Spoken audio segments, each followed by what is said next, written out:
여기에서는 개인과 사회를 둘러싸고 출제되는 논제 유형을 정리해 보겠습니다. 그 논점을 좀 더 명확히 이해하기 위해서 영화 한 편의 줄거리를 잠시 살펴보겠습니다. 박하사탕이죠. 보신 분이 있을지 모르겠는데 아마 미성년자 관람 불가할 겁니다. 이 영화는 역순행의 구성을 하고 있습니다. 그래서 영화가 기차가 쭉 뒤로 이렇게 가는 장면이 중간중간에 삽입이 돼 있는데, 그래서 이 주인공 설경구의 40대, 30대, 20대 이런 식으로 쭉 내려가면서 역순행적 구성을 하고 있습니다. 그래서 이 부분이 가장 최근의 일이면서 그리고 첫 시작이 됩니다. 그래서 최근의 일에서 첫 시작 부분인데, 여기에서 설경구가 야유에 놀러 가서 술 먹고, 그렇죠? 진상을 부리는 겁니다. 그래서 철기루에 올라가서 거의 폐인이 다 된 이 설경구가 나를 이렇게 만든 놈 나와 이렇게 절규하는 그 장면이 첫 시작의 장면이고, 그것이 가장 최근 장면이 됩니다. 이야기 편의상 저는 설경구의 20대부터 쭉 40대로 이렇게 올라가는 순행 구성을 해서 설명을 하겠습니다. 그래서 이 젊은 시절 사랑에 빠진 한 여인과의 그런 관계입니다. 이게 공장 야유에 놀러가서 서로 눈이 맞은 겁니다. 그 다음에 이 여자도 이 공순이고, 그 다음에 만드는 박하사탕 포장하는 그런 공순입니다. 그래 밤새워서 박하사탕을 포장하는 그런 공순이고, 설경구가 이렇게 딱 보니까 이제 마음에 드는 거죠. 이렇게 좋아 죽겠다는 표정 아닙니까? 데이트하는 한 장면입니다. 그래서 이 카메라 넣고 손으로 카메라 찰칵 찍어주니까 자기는 참 손이 예뻐, 그렇죠? 손이 아름답다, 이런 얘기 해가면서, 느끼한 얘기 해가면서 둘이 데이트하는 그런 장면입니다. 그러던 설경구가 어디에? 군에 입대합니다. 그리고 군에 입대해서 5.18 광주 민주화 운동이 터지자, 그렇죠? 이 공수부대원으로 여기 진압군으로 투입이 됩니다.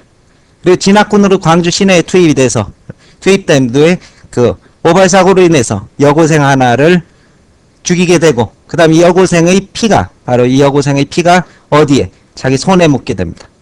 그리고 이때의 죄의식과 고통을 제대 후에도 설경구는 떨쳐내지 못하게 됩니다.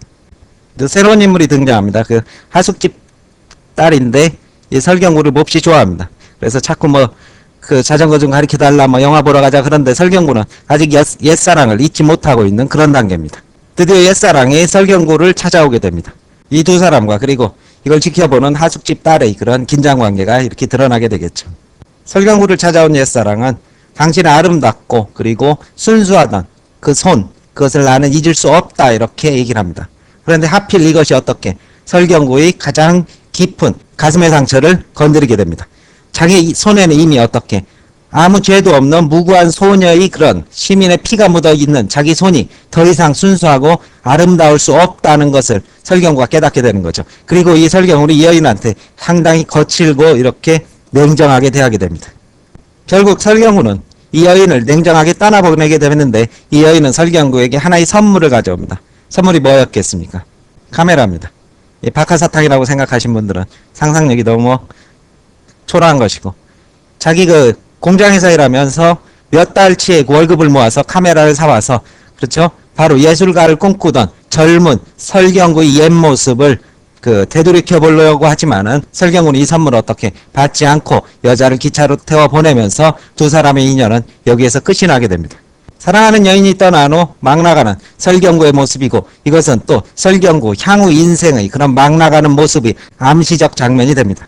이후 설경구는 또 다른 피를 손에 묻히게 됩니다. 경찰에 근무하는 설경구는 당시 민주화 운동을 하던, 민주화 투쟁을 하던 사람들을 잡아서 그들을 어떻게 고문한 악랄한 고문 형사 역할을 하게 됩니다. 그러면서 설경구, 그렇죠, 예술가를 꿈꾸던 이 손은 또다시 이러한 민주화 인사들의 피를 손에 묻히는 일로 바뀌게 됩니다. 처음에 쭈뼛거리던 설경구는 나중에 가장 훌륭한 고문 경찰관으로 재탄생합니다. 그러면서 점점 자아의식 그리고 자신의 존재감에 무기력증에 빠지게 되죠.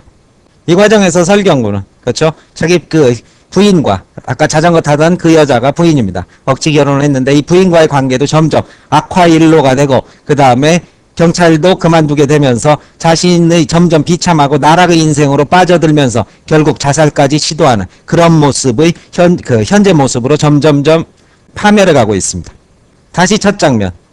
미친듯이 기차가 달려오고 철로 위에 선 설경구는 날 이렇게 비참한 나락으로 빠뜨린 자가 누구냐고 고함을 치고 있고, 설경구 이런 고함 따위에는 어떻게 아랑곳하지 않는 거대한 열차가 이렇게 달려오게 됩니다. 바로 이렇게 설경구를 궁지까지 몰아넣은 것은 바로 누굽니까? 바로 부조리한 사회, 그렇죠? 부조리한 사회가 될 것입니다. 이 사회, 어떤 사회냐?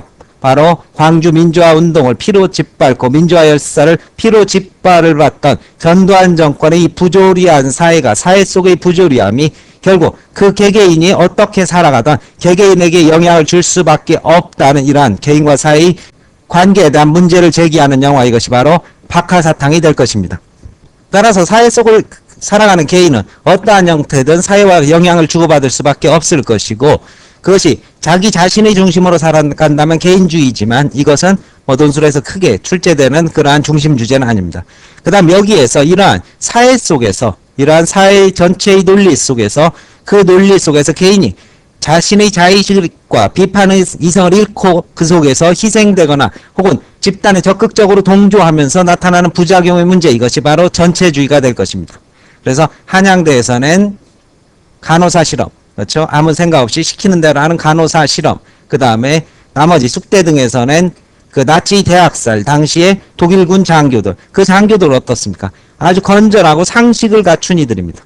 그리고 아이들을 사랑하고 이웃을 사랑하는 사람이지만 아무 죄의식 없이 유대인들을 어떻게 수만 명을 가스실에서 보낼 수 있게 된 것은 바로 그들이 동조를 하면서 스스로의 비판 이성이 마비됨으로써 개개인의 삶은 성실히 살았지만 전체로의 삶은 일그러지는 모습을 보여주는 겁니다. 박하사탕도 이 개인은 열심히 살았지만 자기 삶 전체는 어느 순간부터 일그러지면서 진정한 사랑과 그 다음 자기 일도 갖지 못하고 파멸해가는 모습을 보여주는 것, 이것이 바로 동조의 역기능, 그리고 동조 자체는 성대에서 한번 또 출제를 했습니다.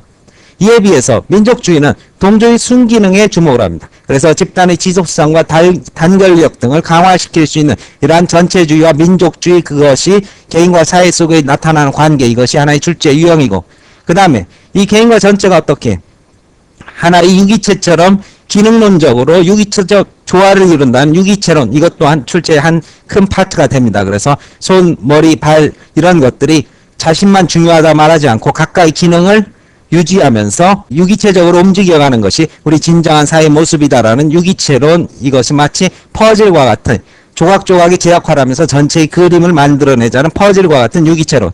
그리고 마지막으로 이제 갈등론입니다. 갈등을 통한 변형론인데, 이 부분은 따로 수업의 한 파트가 정해져 있습니다. 가장 기출 또한 빈번한 지역이고 이 부분까지가 개인과 사회에서 많이 묻는 부분이다, 이렇게 정리해 두시기 바랍니다. 배경지식은 그 문제에 대한 이해를 깊게 할 수 있지만 시험장에 가서 억지로 저희가 알고 있는 배경 지식을 끼워 넣지는 마십시오. 문제의 지시사항에 항상 충실한 답이 훌륭한 답안입니다. 마칩니다.